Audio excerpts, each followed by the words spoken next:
Hi everyone, in today's tutorial I want to show you something a bit more technical than artistic. So I recently discovered how you can sample image top into GLSL. It's quite simple and I feel that it has a lot of potential. In this example I will just show you how you can input the attribute into the GLSL pop with some code, and how you can use those attributes to, in this example we will take the image brightness and then we will animate the image based on the brightness. We will also change the point scale based on the brightness. As usual, I will have this project file on my Patreon if you don't want to follow along. So let's get started. Okay, let's start with a blank new project. We will first import a grid pop. The grid will serve as the points for holding our image coordinate, and we will change the connectivity to point primitive. And then with the grid pops we have three attributes already. We have the position, the normal, and the texture, but we will need some other attribute, so we will connect it to an attribute pop. And what we will need is the color from the image. We can add a new attribute here, and then where is the custom, we can select the color, and then the default value would be black, so 0. And we will add another attribute, so just click on the plus sign. And the other attribute that we will need is the point scale. Then after that we will connect it to a GLSL pop, and then with the GLSL you would have to edit some code in the GLSL compute. You can directly edit into the box here if you make the viewer active like that, then you can write anything you want, but I feel it's not the best for me. You could also edit with a custom file, but I also don't use that often because I prefer to have everything in TouchDesigner. So usually what I do is I split my pane here, and then on the second pane I will choose the textboard and that, and then I will drag the GLSL compute onto the textboard and then open that, and then that way I can code directly into TouchDesigner. Then we can bring a null. Let's bring a top movie file in. Then we can change the file. For example image, let's choose the butterfly here. You can use any image you want, and then let's attach it to a null, and then we can rename it to image sampler because we will need to sample it into the GLSL. In order to be able to use attribute inside the GLSL, we need to input it into the code. We have to use the TouchDesigner notation. So for example, if we want to use the position attribute, then we will need to use the tdin underscore p, and then inside the bracket we will reference it to the input, which we only have one input right now, but we could have two input, for example. So now we would need to distinguish between which input and which attribute we want to use for either the first input or the second input. If you hover your mouse over the cable, then you can see that this one is input 0, for example, and then the other one is input 1. So what we will do for the position in that case, we will input the position attribute, so we can be able to use it into the code and do some manipulation with the position data. If you middle click on the component, you can see that p is a float 3, which is a vector of 3. So we need to declare it. So vec3 position should be equal to td underscore p, and then input 0 and id, which represent the index of each point. So this value is the input for the position attribute.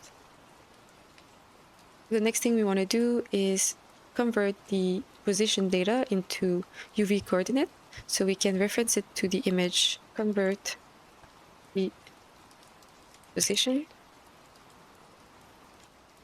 data to UVs. So we're going to use a vec2 UV which is equal to position dot x and y. So we only take the x and y coordinate, and then we want to center it into the canvas. So we will need to multiply it by 0.5 and add 0.5. So it can be centered on the grid. The next thing we want to do is sample the image onto the UV. To sample the image, you will need to go onto the GLSL property and click on the sampler, sorry. And then you can reference your image and put it up here. And then we will call it image. And we know that image is actually, if you can see, if you're unsure of if it's a vec3, a vec2, or a vec4, you can always reference your attribute in the pop. So if you middle click, you can see that color is a float 4, which is a vec4, because we have the alpha value, which is the fourth value. So vec4 image equal to texture. So texture here is a already built-in GLSL function, which takes for first argument the sampler, so the image, and then the UV coordinate, which are the position. You can write image, comma UV.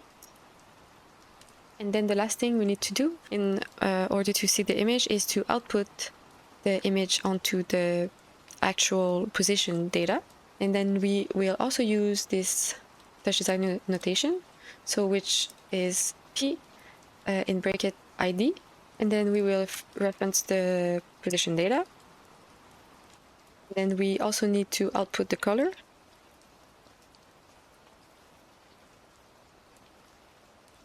And the color in that case would be the image.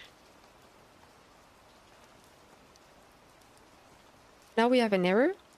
So we can see in the GLSL info why we have an error. So it says P, which is our output here, P, which is undeclared. We need to go into the GLSL and actually we have to output the attribute that we want.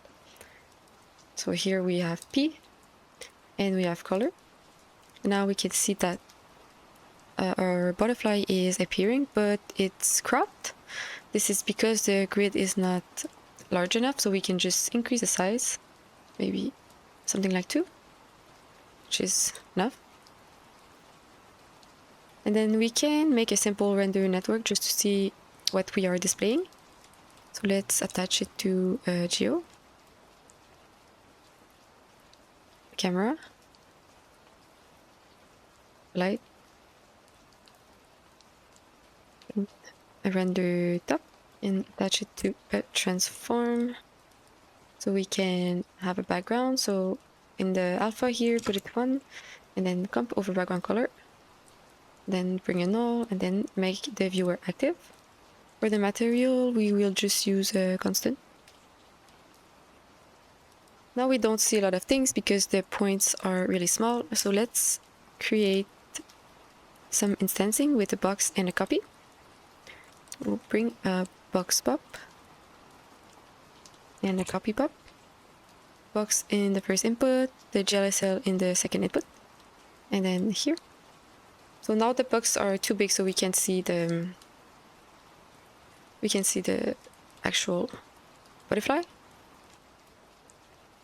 In the copy, we will just activate the colors, the template attribute, use the template point attribute enable, and then just select color.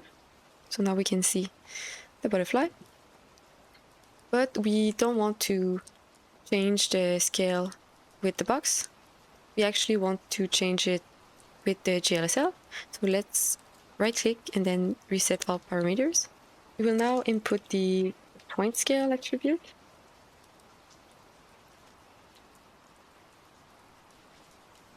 And point scale is a float. Let's call it PS. And then we will use the TD notation. So TD in underscore point scale. Same in input index.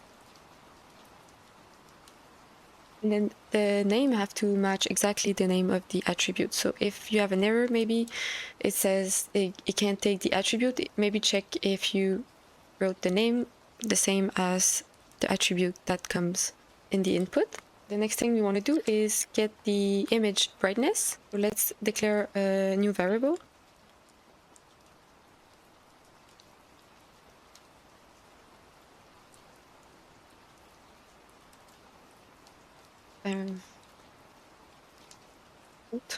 Brightness, which would be the image .r, so the red value, and then we will change the point scale. The point scale will be equal to, we will mix between a small value, which would be something like 0.001, and so this is just a range depending on the brightness levels, so between 0.001 to 0.02, and the brightness.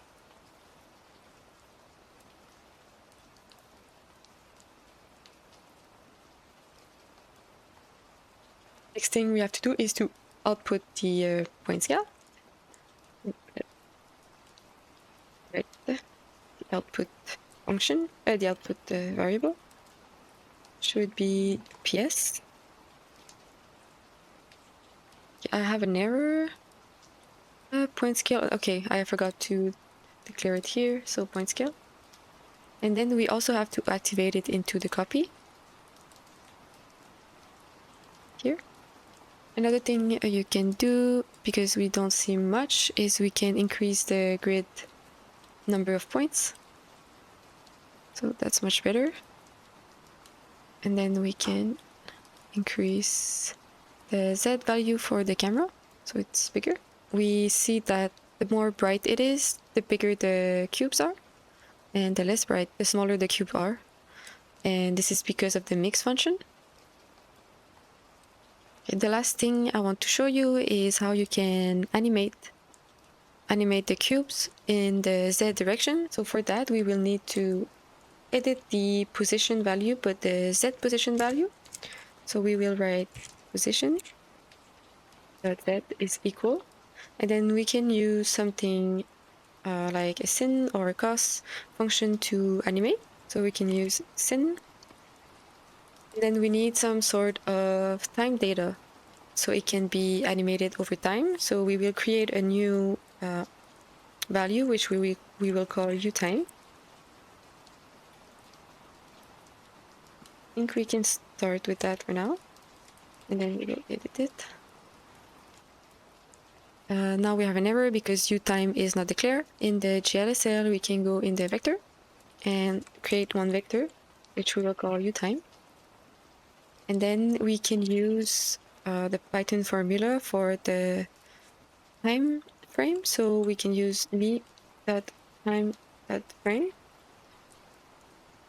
which is way too fast, but we can divide it by something like 100.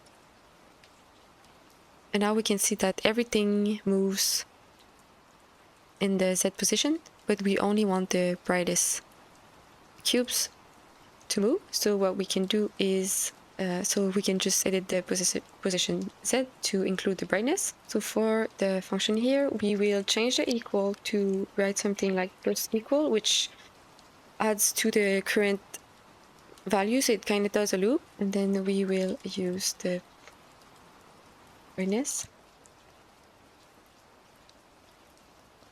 and we will multiply it by the 10. And then you can modify these functions to your liking. So for example, if you think the loop is going too far to the front and the back, then you can, because a sine wave goes from -1 to 1, so you can, for example, multiply it by 0.1. So now it would, oscillate between -0.1 and 0.1. And maybe something you can try is adding another attribute, for example, a rotation value, a rotation attribute. So you will have to add a new attribute and then input this rotation attribute, and then you can, for example, you could animate the rotation or just have a different rotation based on the brightness. So overall, I think it's a simple way to introduce how you can use image with GLSL, but you could achieve a lot of things with that. So that's it for today's tutorial. I hope you enjoy it, and I hope that it would be useful. Don't forget to like and subscribe, and see you in the next one.